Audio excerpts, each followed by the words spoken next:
I think 90% of the ministry of a church happens between the weekends. Mm-hmm. So the 10% that happens on the weekends, it's still important, and there's something that happens there that doesn't happen in other places, and it needs to be as well done, and you need to get a taste of something you're going to get on Sunday, in the rest of the week on Sunday morning, so that we're going to be friendly, we're going to do all that. But by looking in people's eyes as they come in, by noticing who's missing, by seeing people as they get connected and get disconnected, that leads to ministry all week long, helping them get stronger, helping them get in the game and help other people, creating a shepherding culture. Now the back door isn't flapping open as you're trying to reach new people. And so for us, it's one of the essentials of a church that we're tracking who is stepping out, who is missing. All right, we're going to call them.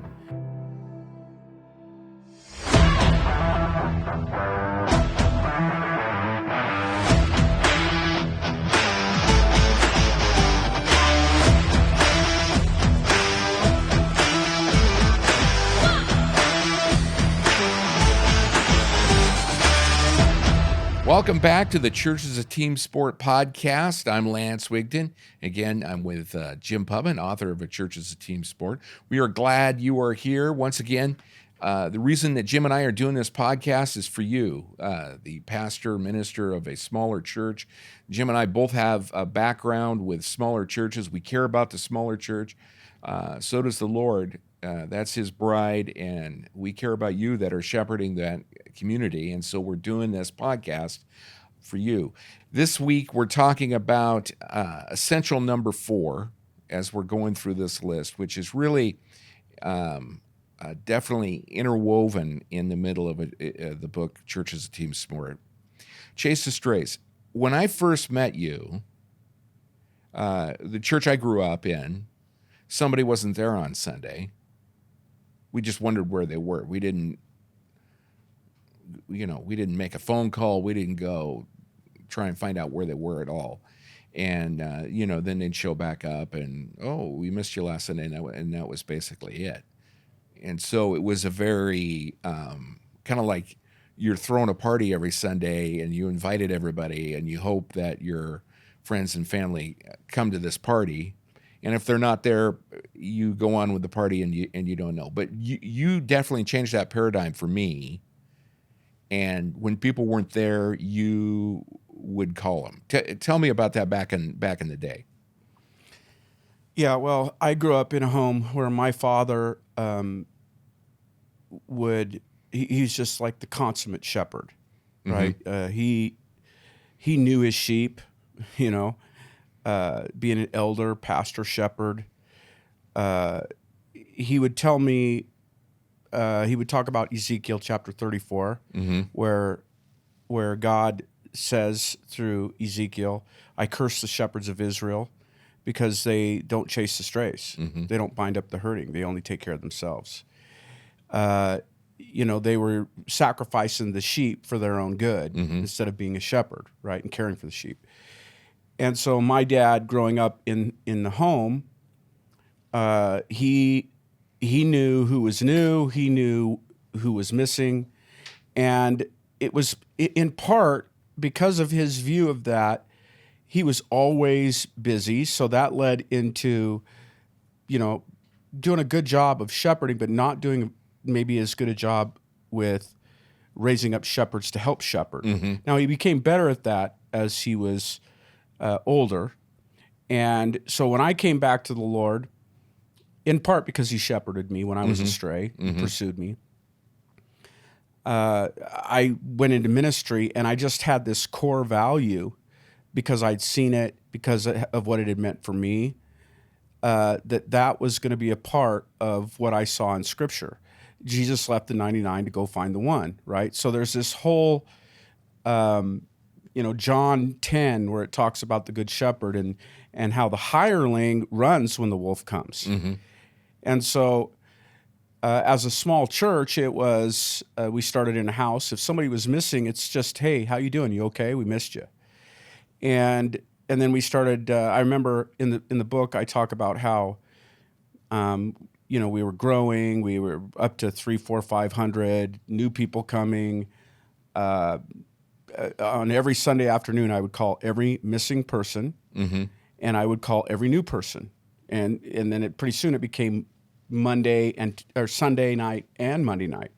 Well, I think it was a Tuesday I came in and I was super tired, and Brandon, who was one of our first hires as a young man, he said, "Why are you so tired?" And I said, "Well, I had to make 160 calls on your day off." On Sunday night after church, and Monday, and and I would set my schedule based on that. If they were missing and they were really struggling, I'd set up my counseling appointments. I would reach out to people. Sometimes they're on vacation. Hey, are you okay? Just checking. Anyway, 160 some calls, and he said something. He goes, "What? Why are you doing that by yourself? Aren't you supposed to be kind of equipping us?" And I was like, "Yeah, wait a minute. How did I fall into this same old trap that I had not liked about my dad?" At that stage, I was falling into, I care about the sheep, but the job is that we do this together. It's a shepherding community, and so I started passing that out. And so after 25 years, we this is a value. I still, if I'm sitting behind the stage because we have 3 services on Sunday and plus 1 on Thursday night. If I'm not seeing them in the crowd, and I always stand by the front door to see as they come in. Now we have so many different doors they can get by me, and so sometimes I call people that were actually there. We have a way of tracking who's there and who isn't through the attendance cards, but we still have people that drop through the cracks. But I think God says these people's heart is to pursue and care for people. And so if you look at the essentials, it starts out with abiding in Christ. And then it's reaching the lost, and then it's connecting the unconnected. So it's getting people into connection. Then it's chasing the stray. So as people coming to know Christ are getting connected to the body, getting them connected, but then people can fall out of connection. So as they fall out of connection or start to leave connection, and sometimes people are upset and we got to work it out. Sometimes people just get busy, and pretty soon the connection goes away.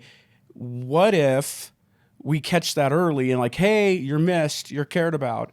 Oftentimes, this is the way I think about this. Oftentimes, you have people that have been disconnected for a long time, and they show up and they call and we need counseling, or we're going to get divorced. So you come in and it's a complete mess. And how did it get there? Well, they got a little bit off of the right path with Jesus and together, and they got mad at each other or whatever, and maybe they got in a fight and they decided not to go to church.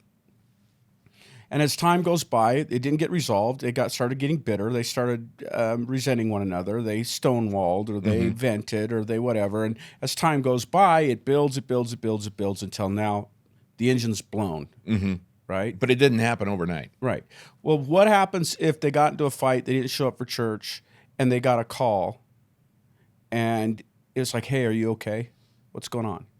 And we're being honest. We're promoting being honest, and we're being honest, and we're pressing into that. And then they say, yeah, we got in a fight, and, well, let's talk about that. Now it's just a fight. It's way easier to fix than 6 months, 8 months of separation, of not walking with Jesus, not forgiving, not abiding. They've gotten angry. How much quicker could we get to solutions if we're actually pursuing and caring for and meeting people and ministry? And so, a lot of churches, it's like 90% of their energy goes into the weekend service, and it's a show, and everybody comes in and leaves. I think it should be. I think 90% of the ministry of a church happens between the weekends. So the 10% that happens on the weekends, it's still important, and there's something that happens there that doesn't happen in other places, and it needs to be as well done, and you need to get a taste of something you're going to get on Sunday, in the rest of the week on Sunday morning, so that we're going to be friendly, we're going to do all that. But by looking in people's eyes as they come in, by noticing who's missing, by seeing people as they get connected and get disconnected, that leads to ministry all week long, helping them get stronger, helping them get in the game and help other people, creating a shepherding culture. Now the back door isn't flapping open as you're trying to reach new people. And so for us, it's one of the essentials of a church that we're tracking who is stepping out, who is missing. All right, we're going to call them. Now, sometimes people are like, well, I don't want people to pursue me. Okay, well, if we're going to err, we're going to err on the side of caring too much. And if you get offended about that, then that's on you. And that doesn't really happen that often. There's some people who are like, hey, how'd you get my number? And I want to show up and not be connected and all that. And I go to that church because I don't want people to know who I am. Well, you came to the wrong church. Right. Well, and I get it from their perspective, because you look at the numbers, and if I want to hide, I still want the good of going to church. It's not boring because it's done well. Yeah. And but I could just sit here. I get all the goods and without any kind of relational work. I get that, and it's easier to do that in a bigger church. So I feel like that's one of the things that we have to fight against. But to your point, if you focus on building up leaders that understand their role in chasing the strays of the group that they're in charge of, or in charge of the people that's in their number. Yes, some people in their small group weren't there. And then you're like, hey, everybody text, or would you check out on that person? Right. Now you're equipping them. You're getting them to understand, hey, we do this together. It's not just an event we go to and check a box. Right. Relationship. The church encouraged one another daily, Hebrews 3 says. They met in the temple courts, large group, weekends, and from house to house. How often? Daily. You're creating a church is not something you attend on a weekend. You check a box. I go to church. No, I am a part of the church. There's things that happen on the weekend and are important, and they play a part. And there's things that happen in that don't happen the rest of the time. But we don't just fit an hour and 15 minutes into our life and call that the Jesus hour and 15 minutes and hope that's going to counteract everything, the world and our relationships and all that. No, we're called to be a part of a community, and the shepherds have to model that. They have to live in that themselves, let people call them and check on them, and then we set the tone for a community. And so the leaders, the elders, everybody, the staff has their list, their life group, their men's group, the people in their ministries, and those people are helping to call those people, and it starts this chain impact that keeps people in the faith and fights for that. Mm-hmm. And if you have a culture of that, that is the way to keep a large church small as far as being relational. Yeah. Again, I would say people are like, I don't want to go to a big church. Mm-hmm. And my question is always, does God want a big church? A lot of people. Sure seems that he waits to return because he wishes none to be lost. Mm-hmm. He's sent us into the world to reach people. 3,000 in one day got baptized, 5,000 next week. It seems like that we should be reaching people, and excited people are coming. There is this celebration of, look at all these people. I'm not alone. People are getting saved. Mm-hmm. At the same time, though, people are becoming known. Mm-hmm. It's not just you got saved and you checked a box. I prayed a prayer. I got baptized. No, you're born again into a spiritual family, and that takes time, energy, and effort. So you're not just throwing Jesus in. Come on into my life and just you fit over there, Jesus. Right? I always use that analogy of the basket, and you've got your life and Mm-hmm. how it all fits, and your relationships, your sports, Mm-hmm. and somebody says, "Hey, Jesus wants to save you." Great, throw him on in. Right. He Right? fits in the cornucopia He fits of right my over schedule. here. Yeah. And Jesus is like, "No, I'm the king. I don't fit where you tell me. Mm-hmm. I'm going to take over. If you don't want me to take over," and you don't always know that at the beginning, but the gospel is you're submitting to the Lord Jesus. You're surrendering your life to him. Church is God's idea. And a church looks like God's idea looks like. It's not something you attend. It's a lifestyle. It's a community. It's a spiritual nation with a purpose and a family, and which takes time. And the rest of life has to fit in Mm-hmm. according to God's plan.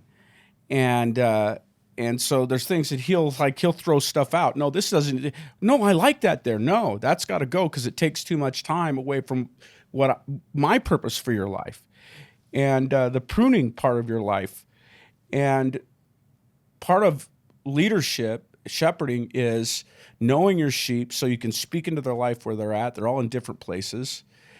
Knowing them, caring for them, and not just taking care of them, but that analogy only goes so far. You're to equip the saints for works of service so the body of Christ can be built up. They all have a position to play, so you're also a coach. Mm-hmm. You're not just a shepherd who cares for their needs. You also lead. They follow.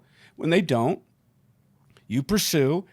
You also coach them to become part of the body of Christ with the giftings that they've given so that they're a team. That's where Church is a Team sport came from. Mm-hmm. But a good coach shepherds his team. Every sports team, if that guy cares about them, he doesn't just want their best on the field. He cares about them personally, and he wants them to care about each other. And then we get more out of this together than we would as an individual sport sort of a mindset. 100%. Yeah.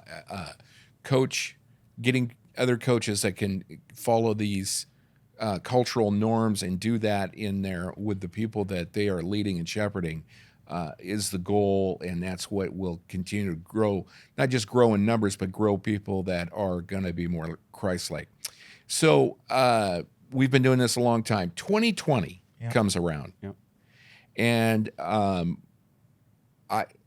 don't think there has been a time, at least in American history, that is as unique as what COVID brought to this country. We started fighting over the weirdest things. I think about down in the South, where I'm sure there's a lot of people watching from. You have people that will root for a football team, and then another person will root for a football team, and I mean they're automatically they're at odds with it. Or not pals. But Alabama and Auburn. That's exactly right. But even in them fighting over that, it's relational. They like the fact they're fighting over that, and they like the fact that that's something they do. Not true after 2020. Things like I'm going to wear a mask or I'm not going to wear a mask. And it has vaccine, non-vaccine. We became more and more separated. The amount of emotions and the amount of power that we gave these different topics, and they were real relationship breakers. Yeah, and then social media and all the vitriol and anger of both sides, and and they, condemning people's hearts, and he's either stupid or uncaring, or and I mean, in my mind, I'm like, this is the dumbest stuff, especially if you look at it historically. I'm like, a lot of this stuff's going to go by the wayside. Mm-hmm. There'll be more, politics. It's breaking relationships at a rate I've never seen before, and this is the line that's going to families. So now you're chasing the strays, and you are interacting with somebody, and the reason they left the church is they're doing fine. So that's not it. But they're intentionally getting out of this flux, so to speak, over something that is, I would say, trivial, but it's now in 2024. It's worth breaking relationship with. How do you handle that when you're on the phone with that, or you interact with somebody leaving the church? Well, most churches aren't set up for what happened. Mm-hmm. It's all weekend. People don't actually know each other's hearts. They just attend, which is so then now they can't attend, and which going to church, attending. I mean, how big a loss is that? Mm-hmm. You don't really know these people. They don't really know you. And so now, why not just go online? I mean, online became a big thing. And by the way, around the country, churches were dying, closing down. Attendance was way lower when they actually could come back. because people got used to just sitting in front of a TV and not really being known or knowing other people. Yeah, after a year, that's a habit. Now you have a new habit. Your habit was to go to church on Sunday. Now the habit is not there anymore. If you want to watch it online, you watch it online. Yeah. And, it's interesting. People weren't connected. If it was pretty shallow connection around information, not around each other, knowing each other. Mm-hmm. Because church has been, a place you attend, and you go 1.1 times a month if you go to church, and most people aren't in small groups. They don't know each other. They put on faces. They like the music. They do whatever. And so it just wasn't set up for the church to thrive during that time. Now, our church here, because we're in life groups, because people knew each other, and the shepherding community, we went through that with flying colors and grew incredibly after that and through that, which was amazing to see. But the relationships were built, so it wasn't just about an idea, vaccine or no vaccine. No, we may disagree on that subject, but I know your kids, you know mine. Mm-hmm. We've had experience together, so it wasn't the only thing that we knew about each other was vaccine or no vaccine, or mask or no mask. You knew each other's life. So that built like relational collateral so that those things became something we could actually argue about because we know each other, and we'll work it out because we care about each other.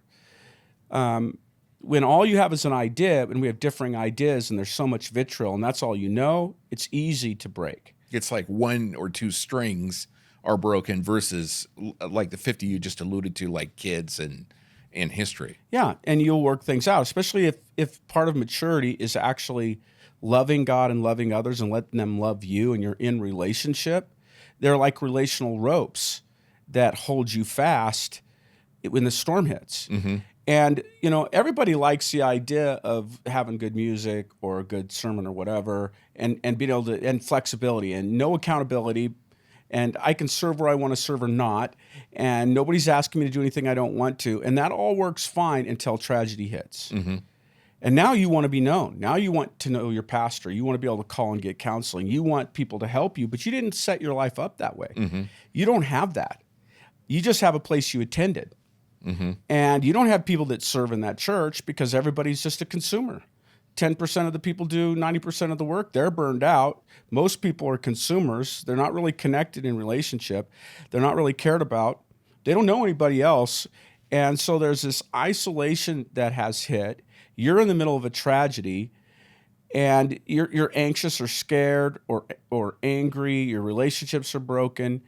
And so a lot of the church folks that lived that sort of, I'll attend church when I have time. Mm-hmm. I don't really serve. I'm not really connected. The pastors are just teaching a good lesson online. Well, why do I need to come to a church to listen to a good lesson online? I can watch that guy on TV that's online, and it led to an isolation in church, and it's impacted people. They weren't discipled to begin with, so they weren't ready for all that happened relationally, informationally. They're being tossed around to and fro by every wind of doctrine, by every scary thing. They're freaking out. And then they and so the state of many Christians in America is really rough because of the methodology they've been living out for church and their idea of what maturity is. And they don't really have time for relationships because that takes time. Mm-hmm. They can be friendly, but they're not known and they don't know others. And so the shepherding aspect of church is every day. We all play a part in it. We allow people to shepherd us. We shepherd them. We do this together in a community. Now, when the wind and the rain comes, Jesus said, "For the man who hears my words and puts them into practice is like a wise man who built his house on the rock." Most people have not put the Lord's words into practice in their home, mm-hmm. in their church. The version of church that God gives us, his design, is right there. It's not what we've come up with in America. So we built the church according to the wrong plans, and God has no obligation to bless those plans. Mm-hmm. The wind and the rain comes for the Christian and the non-Christian, and what's left is often, because it was built on sand, it's demolished, mm-hmm. and then there you are. And my hope is that we'll actually get back to the Lord's design.